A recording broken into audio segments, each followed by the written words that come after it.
Sam was murdered, and all that's left is to go after the killer. Some people think that Jason is the father. Your baby? You want to work with Carly? On what? Breaking up Drew and Willow. General Hospital latest update. Sasha is shocked by rumors that Jason is her baby's father, while Brook Lynn decides to keep her adoption secret. Curtis tries to help Kai, but tensions rise. Laura warns Lucky about Jenz, and Sunny supports Alexis. Dante struggles with Sam's murder, while Jen's arrival spells trouble. Hello everyone, welcome to my channel. I hope everyone is having a wonderful day after watching these videos. Please hit the subscribe button and give this video a thumbs up. Sasha learns people believe Jason is the father of her child, and Brook Lynn makes a decision about the baby she gave up. Today on General Hospital, Emma learns Sasha is supposedly pregnant by Jason, Trina asks Curtis to talk to Kai, and Dante opens up to Lulu about Sam. Maxie sits down with Emma at the Surf Lodge Cafe. Emma worries her mom or grandma sent Maxie, but Maxie says she came to advise her on how to live with Anna. She tells Emma that she won't be able to get anything by Anna, and should she do something that blows up in her face, call her for help and a no-judgment zone. She also says if Emma and Anna do go dancing, her mom and Sasha are going with them. Sasha arrives, and Maxie tells Emma to scram and find another table as she has to talk privately with Sasha. Emma leaves them, and Sasha tells Maxie about feeling the baby kick for the first time while talking with Jason. Maxie is happy for her but has to brace her for a rumor going around. She says some people believe Jason is the father of her baby. Sasha is stunned that anyone believes that. She wishes people would leave her alone to live her life, and people need to accept her baby daddy is no one's business. Maxie says she can end the rumor by telling people that Jason is not the father, and she can start by telling her. Sasha doesn't owe anyone, not even Maxie, the truth about the baby's father. She says the best thing she can do is leave him out of it entirely and raise this baby on her own. Gio joins Emma and talks about the fundraiser, but Emma seems lost in space. Emma overhears Maxie and Sasha's talk and tells Gio that Jason is the father of Sasha's baby. Gio doubts it as he was there when Sasha told them all, and he did not react. Emma explains that's normal for Jason. She says Jason is one of her mom's best friends and is having a baby with her half-sister. She calls this a mess. She thinks her mom should know, and so should her grandpa, who is not a Jason fan. Gio says he has a bad feeling about this. At the hospital, Curtis meets with Trina, who is hoping he can help a friend of hers who is in a dark place. She asks if her dad could speak to Kai about what he went through with his own injury. Curtis tells her not to expect miracles, as Kai has to go through this in his own time, and grief comes with an injury like this. In Kai's room, one of his teammates, Quinn, visits him, and Kai breaks the news to him that he's never going to play football again, so he has to step up. Curtis enters, and Kai's friend heads out. Curtis introduces himself, and Kai says he's not up for a pep talk. Curtis isn't either and tells him about his own accident and recovery. He says that is his story, but Kai has to live his. Curtis knows that he's tired of people coming to tell him how he should feel and what to do next, but he'll never know how or if he'll recover if he doesn't try rehab. Kai says he could risk paralysis if he plays again, and now everything he knows is gone. Curtis says he never watched college football until Trina started watching him and PCU, and he was very impressive and brave player. He says that bravery tells him who he is as a person. Kai doesn't know what to do now, so Curtis suggests he accept help when offered. He asks if his family is here. Kai says they don't know about the prognosis, and he can't disappoint them when he already disappointed his team. Curtis says the season is over, and he shouldn't give up on himself. Curtis gives him his card and says Kai can call him anytime. Curtis then heads out. Kai picks up his phone and texts Trina to come by tomorrow as he needs her help with something. Quinn runs into Trina in the hall, and he says that guy in that room isn't Kai Taylor. He accuses her of splitting his focus with her art history project. Trina tells him to check himself, as she didn't put Kai in the hospital, and putting the blame on something or someone won't help Kai move on with his life. Quinn yells that his future, and Kai's future, is football. He says Kai is a leader and showed them how to win, and the Kai he knew never would accept defeat. He says that was before she got in his head, and that's on her. At the Metro Court, Laura tells Jordan that she met with Jenz, and he's going to be a major problem. Laura is worried about how Lucky will react to the news that Sidwell is here. Jordan can't believe there are no warrants out for him, and they discuss that Sidwell may have been behind Sunny's penthouse fire. But why target Sunny, they wonder. After Laura leaves, Isaiah appears, and can see something is bothering Jordan. She reveals Jenz Sidwell is in town. She notes he's taking this news better than she expected. He jokes there are other doctors he can kidnap to treat him. Isaiah doubts Sidwell will come after him again.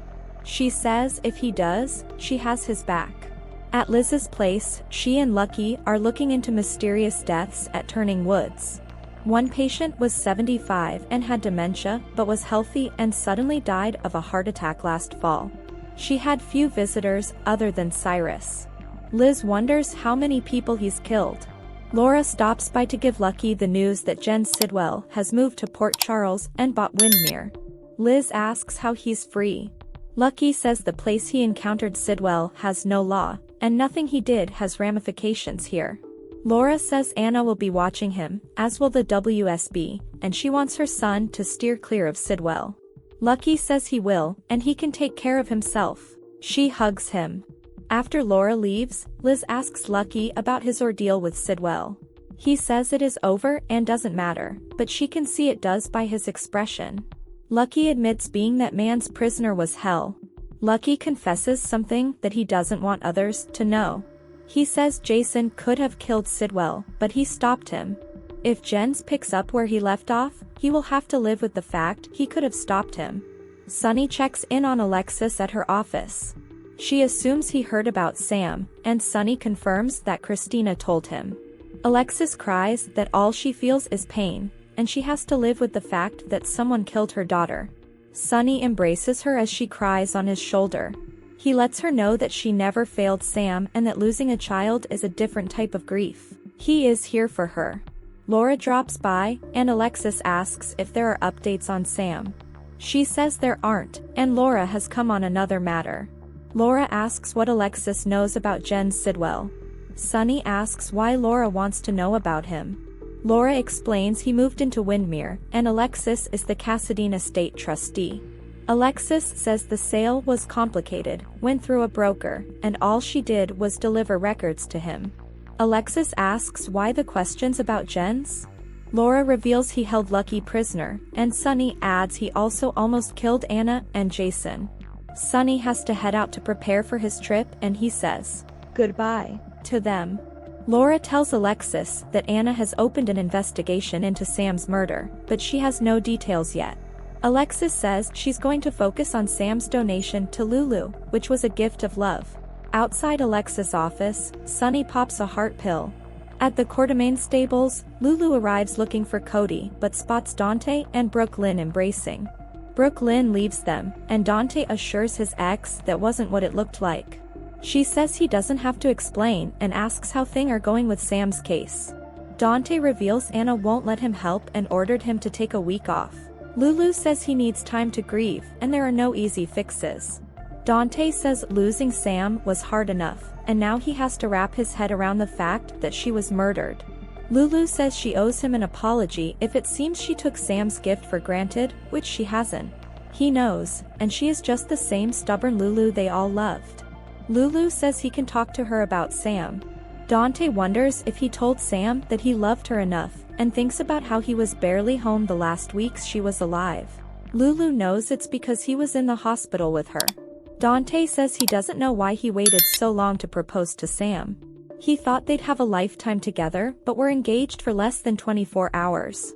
He says he had planned to take the whole family to Florence when she recovered. He has no idea why he's telling Lulu this, as he shouldn't be. Lulu says she is happy he had a love like that and that Rocco got to share in it with the family they made. He assures her that he doesn't blame her, and he needs her to believe that. She thanks him for not blaming her, and for just talking to her. He thanks her for listening. Dante brings up Brook Lynn and what she walked in on and says he was talking to her as it was easy to open up to her as she wasn't the reason he wasn't around for Sam the last few weeks. Lulu gets she can't be the person he talks to right now, but if that changes, he knows where to find her. She leaves him to be alone. Back at the Metro Court, Brook Lynn meets with her mom. She tells her the news about Sam, and that now is not the time for Dante to learn about their baby. She feels this would push Dante over the edge. Plus, this child might now know they are adopted. She is also beginning to think that telling Chase may cause more heartache. Lois thinks that is a wise decision. Brook Lynn needs to live with the choice she made and keep the adoption a secret and sealed. She has to believe that her baby is loved and has a great life. Across the restaurant at the bar, Jordan tells Isaiah how every time she works out she can't wait to visit the steam room and use the towel he gave her for Christmas. She could have used a steam today but got caught up in a fight between her ex and a man she thought was her friend. They're interrupted when Isaiah's phone rings. He steps aside to take the call, and Jenz appears. Jordan introduces herself to Jenz when he approaches the bar, and he says it's a pleasure to meet the deputy mayor. She looks forward to hearing what brings him here and what he plans to do. He says he is an importer and finds gems, minerals, and things of real value and beauty. Isaiah then spots Jenz with Jordan at the bar and looks angry. On the next General Hospital, Selena has a proposition for Cody. The deception crew meets at the Metro Court and Lucy suggests they get the party started. Liz says to Lucky, "You regret it?" Drew, his shirt unbuttoned, is with Willow at the gatehouse and says, "Nothing could keep me from seeing you."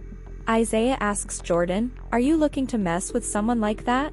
Anna begs Joss not to get in the way of her investigation before it even gets off the ground. Carly arrives at the gatehouse and says, "He has a message for you too." Thanks for watching this videos. Please hit the subscribe button for more updated news.